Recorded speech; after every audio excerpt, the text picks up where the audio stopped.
Madame, mademoiselle, monsieur, bien le bonsoir à toutes et à tous. Quel plaisir et bonheur de vous retrouver sur Canal Algérie comme chaque dimanche soir pour un nouveau numéro de l'émission Canal Foot consacré au football national mais également à l'équipe nationale et aux coupes africaines.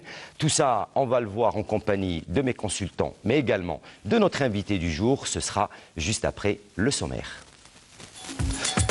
Au sommaire de ce numéro Canal Foot, la conférence de presse donnée par Milovan Rajevac, le sélectionneur national, qui a dévoilé la liste des 24 joueurs convoqués pour le match face au Cameroun. On reviendra également sur la qualification historique du MOB de Béjaïa en finale de la Coupe de la Confédération africaine. La Ligue 1 est la 6e journée du championnat professionnel Mobilis Ligue 1 et l'USMA d'Alger qui maintient sa suprématie en tête du classement. Le gros plan de l'émission sera consacré à la formation de la jeunesse sportive de la Saoura, l'équipe de Béchar.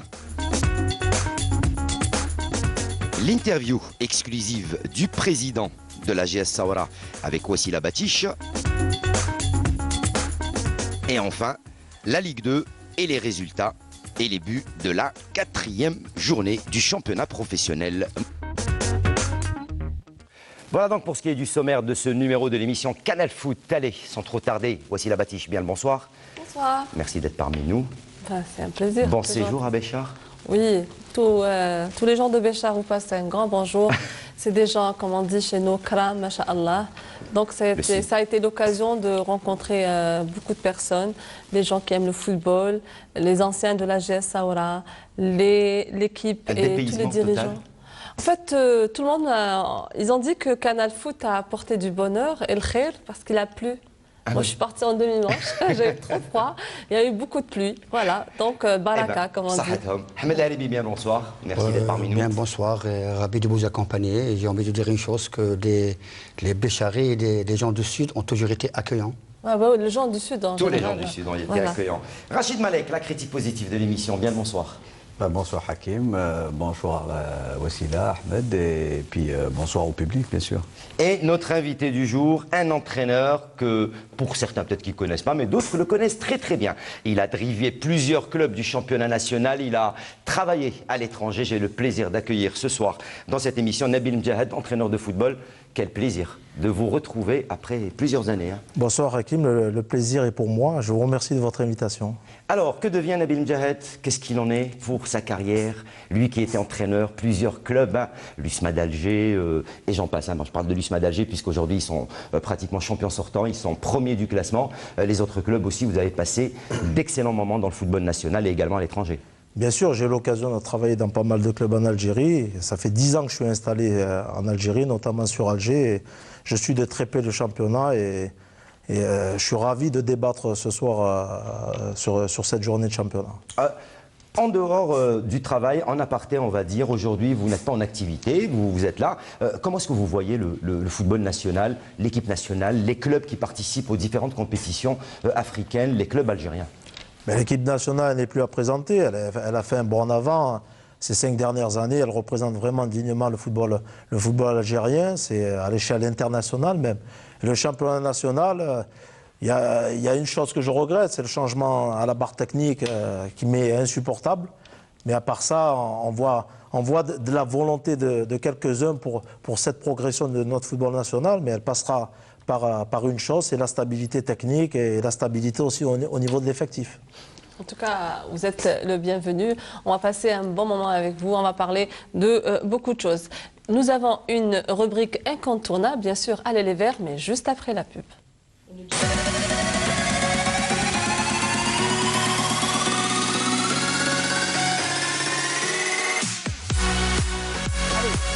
L'équipe nationale, voici la Batiche, on en parle. Les images, j'aimerais bien qu'on les laisse ces images parce qu'on va en parler tout en les regardant. Cette semaine, justement, il y a eu une conférence de presse, la liste des 24 joueurs et aussi ce grand match tant attendu, premier match pour la qualification de ce mondial en Russie. Donc, Hakim, vous avez beaucoup d'informations à nous donner ce soir? Oui, bon, enfin beaucoup d'informations. Je vais poser la question. Alors, Alors, messieurs, on est en train de voir les images. Conférence de presse donc, du sélectionneur national Milovan Rajevac, la liste des 24, une liste autour de laquelle il y a eu une polémique cette semaine sur la convocation ou non de certains joueurs. L'entraîneur national, pour sa part, a été clair, net et précis. Je suis seul maître à bord et je suis le seul à décider qui doit venir représenter l'Algérie, à quel moment il viendra. Je suis le seul maître à bord. Messieurs, peut-être que la presse s'est un petit peu émissée très très tôt dans le travail du sélectionneur Milovan Rajevac. Je commence par vous, Rachid, avant de donner la parole à Nabil. Ben, moi, ce que je pourrais dire, c'est qu'actuellement, c'est lui le patron, et c'est effectivement ce qui est rassurant et ce qu'il venait de dire. Mais simplement, quand il s'agit des interrogations toujours posées par des spectateurs, par les gens du métier, du ballon rond, qui aiment ce football, c'est vrai qu'il faut s'attendre à des situations pareilles. Il y a toujours des mécontents, peut-être dans les présélections et les sélections. C'est vrai que quand il n'y a pas une certaine, on va dire, une certaine régularité, peut-être dans la convocation de certains joueurs, je dis toujours qu'il y a toujours des contestataires. Mais simplement, laissons ce sélectionneur de travailler, de préparer peut-être le match du Cameroun qui s'annonce très déterminant, très difficile bien sûr, mais je peux dire qu'à travers les 23 sélectionnés, on ne peut pas dire que jusqu'à preuve du contraire. Il y a toujours une ossature qui est préparée, qui est mise en place, une équipe qui peut-être une équipe type, peut-être, je dis, à un degré moins, un ou deux joueurs, bien sûr. La charnière, l'ossature. Sur la forme et les performances de chacun, il ne faut pas oublier, Hakim, actuellement, c'est vrai qu'il y a des négations qu'il faut poser, parce qu'à travers la composition et l'effectif, il y a des joueurs qui ne jouent pas. C'est peut-être qu'on connaît, c'est des valeurs sûres pour notre sélection, mais actuellement, il va avoir beaucoup de soucis. Mais on peut faire confiance à cette sélection pour le prochain match, Inch'Allah. Nabil Mjahid, vous avez été dans cette situation, entraîneur d'un club où certains supporters, certains membres voulaient s'immiscer dans le choix des joueurs. Ça vous est déjà arrivé, ça arrive à tous les entraîneurs que quelqu'un s'immisce dans leur travail. Bien sûr, il faut savoir l'accepter. On fait quand même un métier public, donc il faut accepter les critiques, que ce soit des uns et des autres. Et le sélectionneur aujourd'hui, il est en train de mettre une mise au point avec les journalistes. C'est son droit, c'est lui le sélectionneur. Maintenant, il doit assumer les choix qu'il a pu effectuer. On sait très bien que l'équipe nationale, le seul problème de notre équipe, il est d'ordre défensif. Et ça me semblait surprenant qu'on ne convoque pas un joueur comme Ben Sebani, qui est titulaire avec Rennes. Et ça a été l'une des polémiques de cette liste des 24. Voilà, mais on a le droit, nous, en tant que... Moi, je suis technicien, mais en tant que supporter aussi algérien, on a le droit de s'interroger pour quelles raisons on ne sélectionne pas un jeune d'avenir qui a été formé en Algérie aussi, en équipe nationale. Ahmed Laribi, on va voir dans quelques instants la liste des 24 joueurs. 5 locaux ont été convoqués, 2 gardiens de but et 3 joueurs. Absolument, Hakim. Juste une petite précision concernant ce sélectionneur. Tout à l'heure, vous avez dit que c'est lui le décideur. C'est vrai, mais il doit bien décider pour ne pas se tromper, parce qu'il ne doit pas oublier qu'il entraîne une nation de football. C'est sa deuxième sortie. Ça, c'est un fait. Le deuxième fait, c'est vrai que Nabil a parlé de Ben Sebaini. C'est pas pour polémiquer. Moi, je vois très mal comment un Zefan qui est sur le banc de touche et qui ne joue pas, qui n'a pas un temps de jeu. Pas que lui, il y a Belkaraoui qui est blessé. Il y a le cas donc, de Raïsem Boulhi. Non, parce que je parle, Hakim, du compartiment défensif qui a toujours été le maillon faible de cette sélection. Maintenant, concernant ce sélectionneur, Hakim, moi j'ai vu sa conférence de presse. Si je dois faire une comparaison entre lui et Gourcuff, qui était un adepte du 4-4-2, du beau jeu, de la perfection, de la passe courte et tout ce qui s'ensuit, ce sélectionneur Hakim, il faut le dire, il est très prudent. Parce qu'il dit que je préfère gagner 1-0 et pas plus. Il a fait la reproche dernièrement l'équipe algérienne composée de locaux. Ils ont joué un match contre Raya. En première période, les joueurs ont fait un pressing très très haut. Il a contesté ce pressing parce qu'il a dit à un risque non, il fallait rester derrière. Donc je pense qu'actuellement, on a des éléments qui ont un tempérament offensif. Il faut les utiliser, il ne faut pas rester derrière. Alors, on est en train de voir en même temps, je pense, je ne sais pas si Amel Benbatouche est avec moi, on est en train de voir les images des joueurs sélectionnés. Alors je vais vous la redonner cette liste avec Raïsem Boulhi, Malik Asla, la convocation donc du portier du MOB de Béjaïa Rahmani. Bravo pour lui, c'est vrai qu'il a fait une excellente participation à ces éliminatoires de la Coupe d'Afrique donc des clubs et donc le Coupe de la CAF. En défense, on retrouve donc bien sûr le restant, Medjani, Zefan, Roulem, Belkaraoui qui est blessé, Kadamouro, Farhani qui a été reconvoqué de la GS Kabylie, Ziti et Khoualed donc qui reviennent également en équipe nationale, Mahdi Abaye, Taïder, Boudel Debbouze qui fait son retour, Taharat Guedioura Farouli qui n'avait pas été convoqué lors du match face au Lesotho a été rappelé, Brahimi, Mesloub, Slimani, Razel, Mahrez, Soudani et bien sûr Slimani. Messieurs, à vous la parole. Pour laisser la parole aux collègues, je vais d'abord parler des trois gardiens de but qui sont convoqués. C'est vrai, on a toujours dit que le numéro 1 a toujours été Mboulri, c'est vrai. Mais il faut savoir quelque part qu'à un moment donné, on avait le numéro 2 qui était Doura.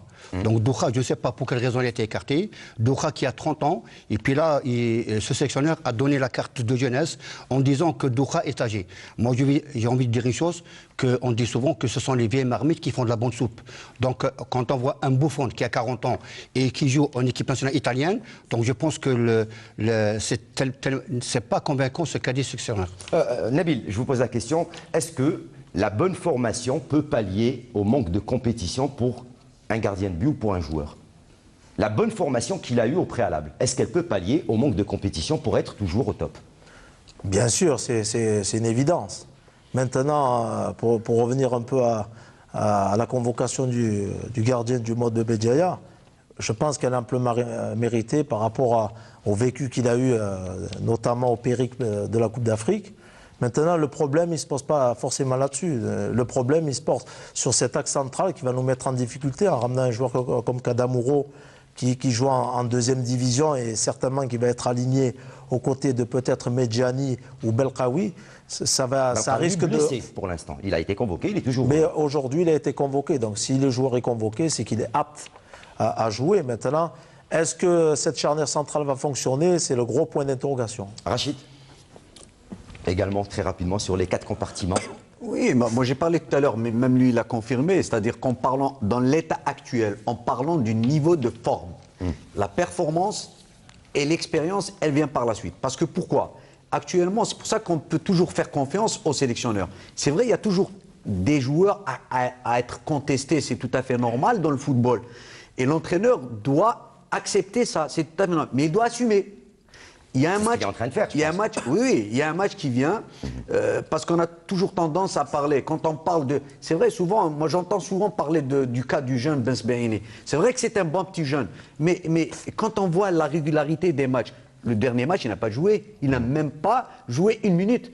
Donc pour vous dire que ce n'est pas aussi facile, ce n'est pas. Mais maintenant, sur l'état actuel de la composition qui renferme cette sélection, surtout au niveau de l'axe central, c'est le maillon faible de notre sélection, c'est la défense, parce que quand on sait que le Cameroun, elle englobe certains joueurs de qualité au niveau de l'attaque, parce que le Cameroun, les cadres de l'équipe, c'est de la technicité, c'est de la rapidité, la vivacité, donc il y a une certaine symbiose dans la coordination. Ce n'est pas les autres nations du football, les petites nations comme on le dit. Donc, et c'est pour ça que je jouais un petit peu Ahmed, quand il avait dit que quand il avait fait jouer les locaux, il a dit pourquoi on se presse d'aller tout de suite vers le haut et de faire un pressing très haut?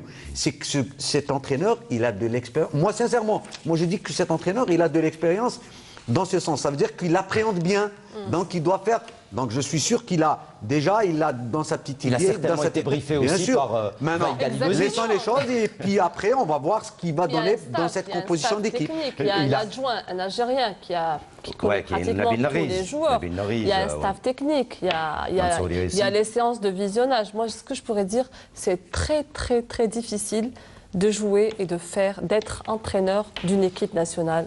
Parce que les critiques, elles sont aussi grandes que ça. Avant de donner la parole rapidement, il faut savoir que le joueur d'Anderlecht, Sofiane Hani, s'est blessé lors du dernier match. Est-ce qu'il va être apte ou pas? Là, encore une fois, la question reste posée. Voilà, l'absence de Mendy. Pour le moment, il est incertain. Juste une petite précision. Là, Nabil me fait penser à Medjani. Là, je pense que le sélectionneur, il a un double problème. Maintenant, s'il fait déplacer Medjani dans l'axe central, il aura un problème au point de poste sentinelle. Maintenant que... il y a Khaled aussi qui a été convoqué. Rachid a parlé de Ben Sebaini qui n'a pas joué la dernière fois. C'est vrai, mais Zefan, Rachid, depuis le début de saison, il n'a joué que 74 minutes, c'est tout. Donc, concernant le compartiment défensif, moi je pense, ce n'est qu'un avis personnel, il me semble que le seul compartiment où les locaux ont la chance de jouer, c'est le compartiment défensif. Mais moi j'ai parlé des choix, je n'ai pas parlé dans l'incompétence l'incorporation des joueurs dans l'idée de l'entraîneur. Parce que c'est pas évident que même s'il a été sélectionné, Ben Sebaini, c'est pas évident qu'il va jouer. C'est ce que je voulais dire. Maintenant, l'entraîneur, on peut lui faire confiance parce qu'il a son choix et son système de jeu qui est adapté à sa manière de Il a déjà une évoluer. idée, hein, il a dit qu'il avait une idée. Et parce que pourquoi? Quand on voit déjà Khaled qui a été convoqué, je ne pense pas que ça a été fait par hasard.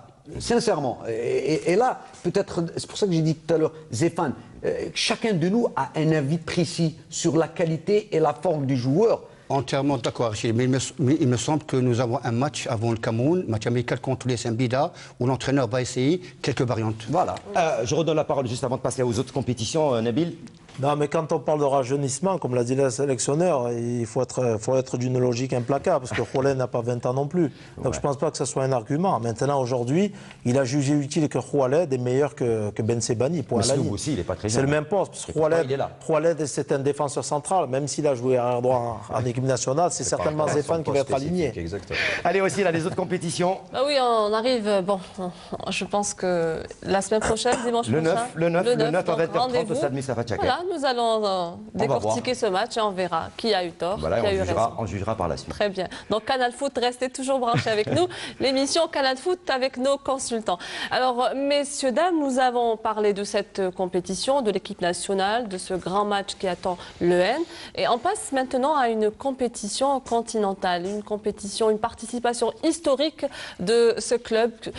Le nom qui est le Mob de Béjaïa, bien sûr, sous la houlette de l'entraîneur Nasser Senjer. Donc, Hakim, il y a eu une belle ambiance après cette qualification et cette finale, je l'ai dit tout à l'heure, historique à l'aéroport Houadi Boumediene, où il y a eu beaucoup de personnalités. On est en train de voir la fin de la rencontre face à l'équipe du Fous de Rabat. Un but partout. L'équipe algérienne, le Mob de Béjaïa, a réussi à égaliser à la 89e minute de jeu. Excusez du peu, messieurs. Ils sont allés chercher au fond d'eux-mêmes pour aller décrocher ce match nul, un synonyme de qualification au final. Que du bonheur pour cette formation qui participe pour la première fois de sa carrière et de son existence à une compétition continentale après avoir décroché la Coupe d'Algérie et après avoir accédé en Ligue 1. Bien sûr, le Mob de Béjaïa est à féliciter fortement à la tête de son staff technique, Lagdara Djali et Nasser Sanjak. C'est vraiment inattendu parce que moi-même, je ne pensais pas qu'ils allaient arriver à ce niveau. Notamment le match aller que j'ai pu visionner où le Fus de Rabat m'a vraiment impressionné dans le bon sens. C'est une très belle équipe de football. Je remercie aussi son entraîneur qui a fait peur de fair play, qui a félicité le Mob. Maintenant, j'espère